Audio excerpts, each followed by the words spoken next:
मंजिलें भी जिद्दी हैं, रास्ते भी जिद्दी हैं, देखते हैं कल क्या होगा, हौसले भी जिद्दी हैं। हेलो बच्चों, कैसे हैं आप लोग? उम्मीद करते हैं आप सब बढ़िया होंगे। तो आज की क्लास में हम बात करेंगे कूलाम के नियम का वेक्टर स्वरूप। आपके स्क्रीन पर दिख रहा होगा।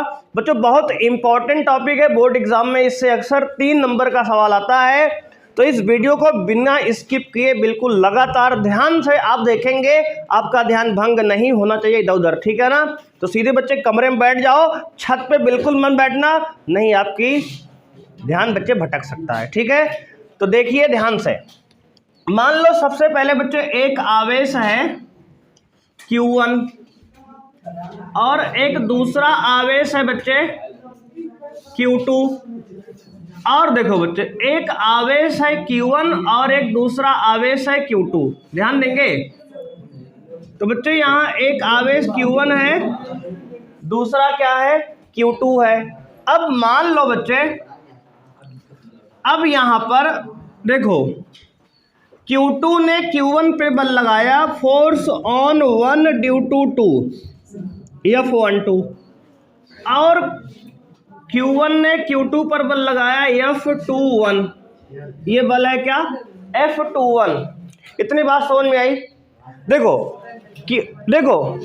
Q2 ने Q1 पे बल लगाया, इधर दोनों मान लेते हैं समान परिमाण के बल है। कैसे बल है? समान परिमाण के, समान प्रकृति के बल है। अब ये Q2 Q1 पे बल लगाएगा इधर, और Q1 Q2 पे बल लगाएगा उधर, ठीक है?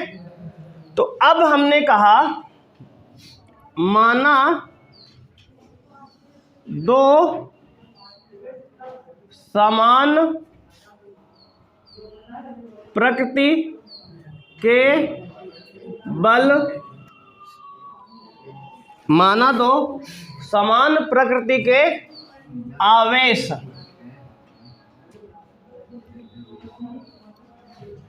Q1 व Q2 हैं। माना दो समान प्रकृति के आवेश Q1 व Q2 हैं। तो बच्चे देखो, F12 का मतलब क्या है?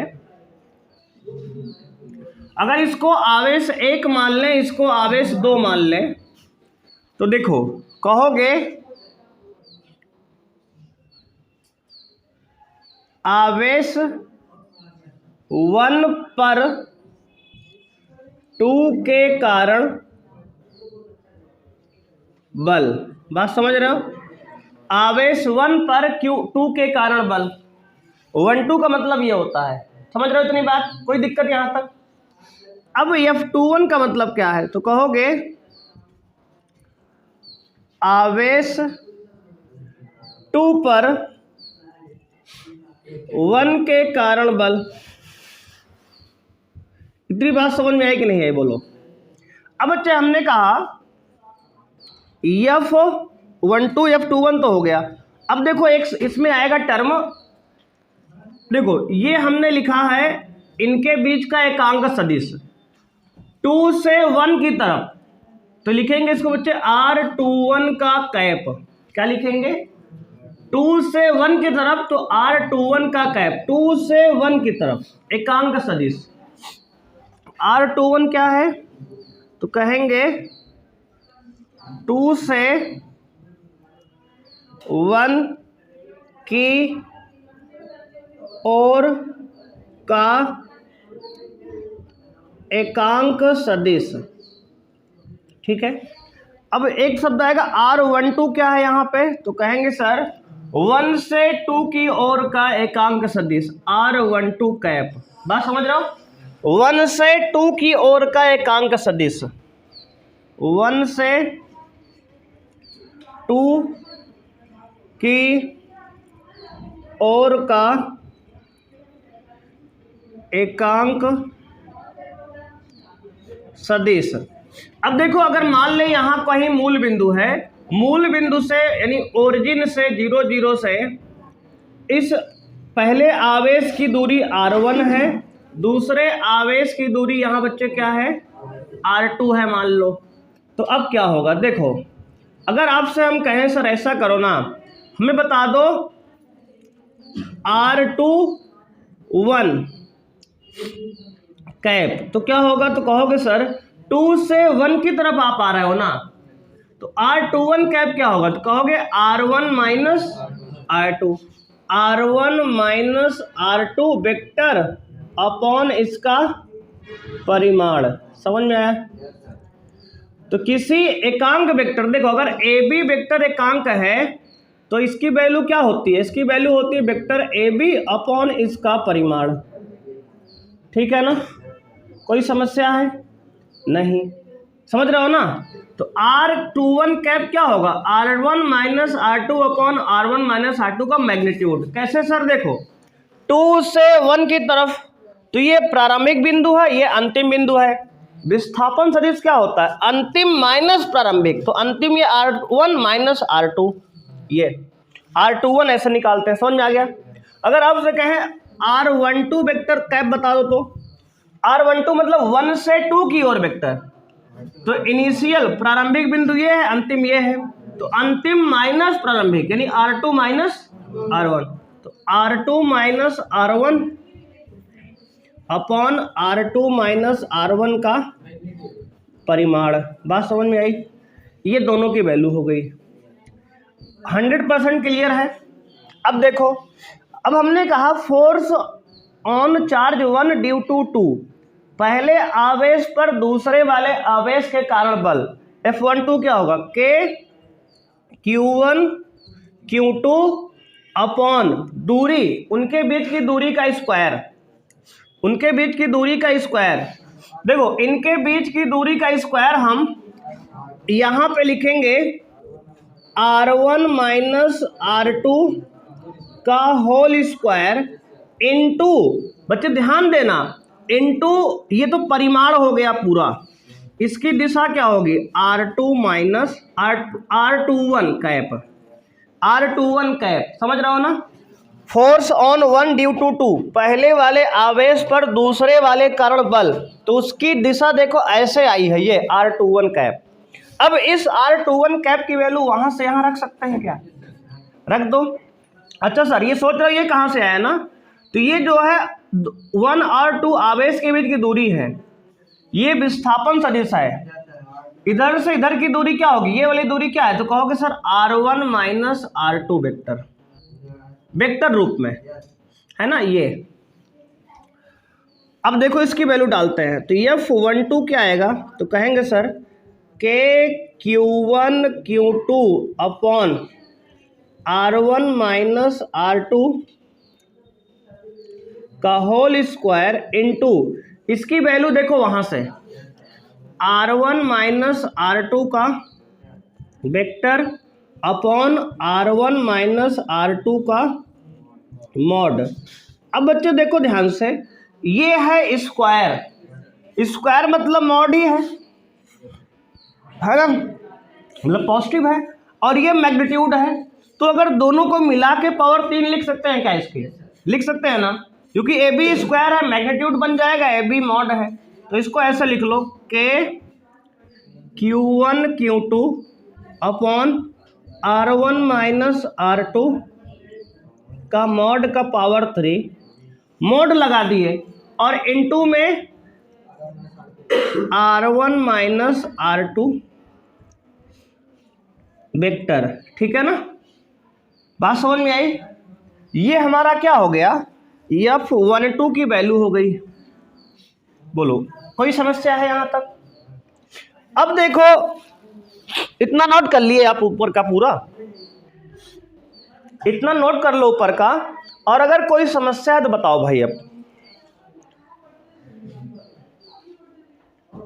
अब देखते हैं बच्चे F21 की वैल्यू समझते हैं। F12 तो हमने समझ लिया, इतना आपने नोट भी कर लिया होगा उम्मीद है, तो वीडियो बच्चे पॉज करके नोट कर लो इसको इतना पहले। अब देखो F21 की वैल्यू तो हो गई F12 की, F21 समझते हैं। अब देखो F21 क्या होगा? तो कहेंगे सर K Q1 Q2 तो सेम रहेगा अपॉन, अब की बार यहाँ R2 माइनस R1 का स्क्वायर, है ना? बात समझ रहा? R2 माइनस R1 का मॉड का स्क्वायर, क्योंकि डिस्टेंस है ना ये, तो इसका मॉड का स्क्वायर लिख दो यहाँ, और यहाँ भी चाहे मॉड का स्क्वायर लिख देना, समस्या किसी को ना हो इसलिए परेशान होने, क्योंकि मैग्नीट्यूड है, दूरी है। इनटू इसका क्या लिखेंगे, R12 का कैप, है ना। देखो इसकी दूरी क्या, इसकी डायरेक्शन क्या है, R12 कैप है। अब इसकी वैल्यू भी डालो यहाँ पे लाके, तो F21 वेक्टर बराबर KQ1 Q2 upon R2 minus R1 का पावर 2 मॉड का इंटू R2 माइनस R1।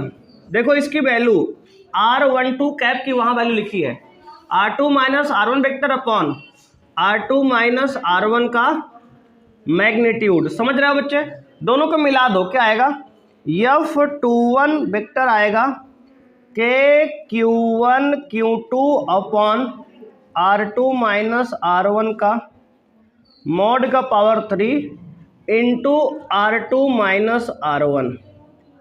समझ में आ गया जी। अब देखो बच्चे ये R21 की वैल्यू हो गई, मतलब F21 की वैल्यू हो गई। अब देखो अगर F12 F21 देखो साथ में लिखे हैं यहाँ पे, देखो दोनों में कुछ अंतर दिख रहा है।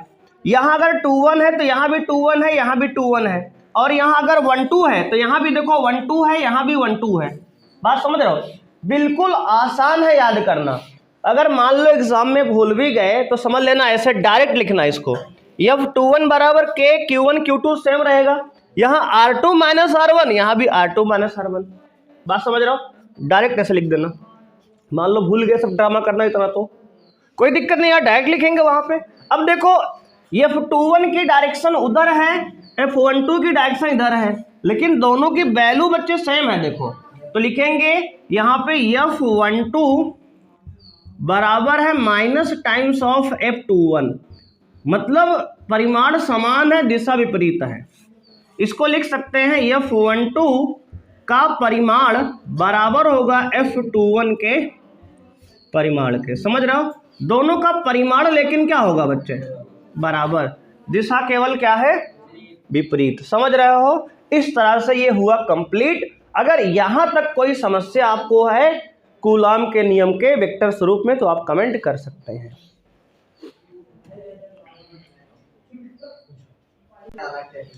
डालेंगे बच्चे कूलाम के नियम की कमियां। कूलाम के नियम की कमियां, कूलाम के नियम की कमियां, लिमिटेशन ऑफ कूलॉम्स लॉ। बच्चे क्या, limitation of Coulomb's law, coulomb के नियम की कमियां। पहला नियम बच्चे है इनकी कमी का, क्या है, यह केवल बिंदु आकार के आवेशों पर कार्य करता है। यह केवल बिंदु आकार के आवेशों पर कार्य करता है। इसका मतलब ये है, अर्थात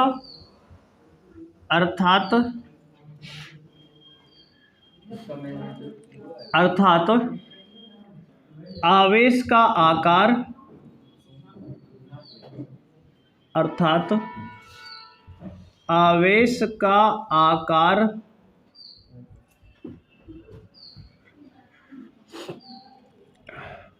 दूरी की तुलना में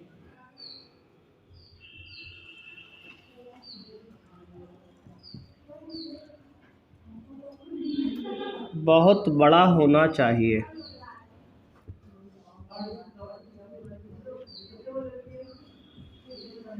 दूसरा पॉइंट है, यह केवल स्थिर आवेशों पर कार्य करता है।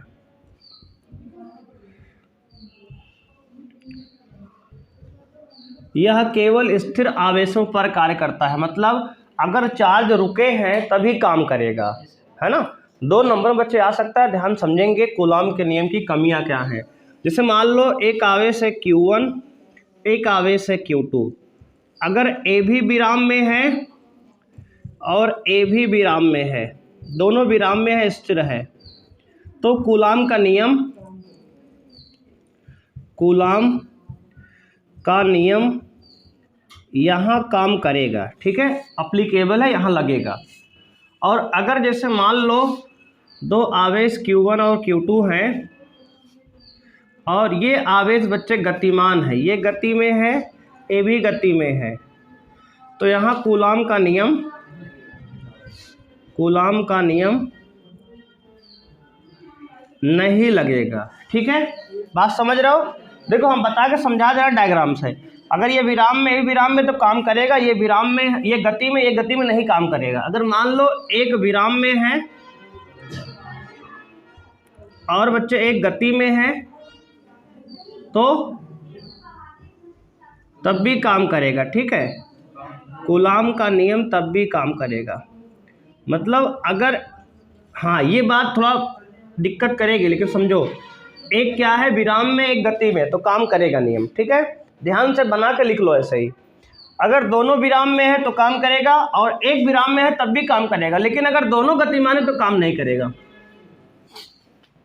यह केवल स्थिर आवेशों पर ही कार्य करता है। देखो इसमें एक तो स्थिर है ना, एक तो विराम में है, इसलिए काम करेगा इस पे। और तीसरा पॉइंट लिखेंगे, फाइनल पॉइंट, यह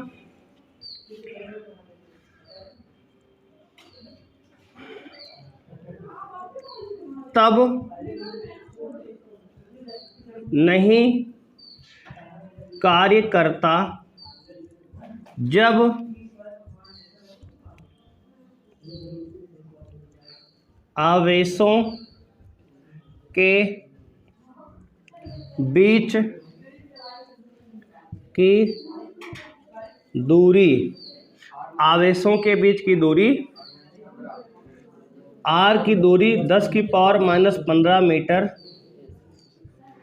से कम हो, ठीक है। अगर आवेशों के बीच की दूरी 10⁻⁻15 मीटर से कम हो तो काम नहीं करता, ठीक है। ध्यान देना है, ये 3 पॉइंट अगर आपने समझ लिया तो यही है कूलाम के नियम की कमियां। ये हो गई इसकी कमियां। अगर यहाँ तक कोई समस्या आपको है तो आप कमेंट करिए और बढ़ते हैं हम लोग नेक्स्ट टॉपिक की ओर।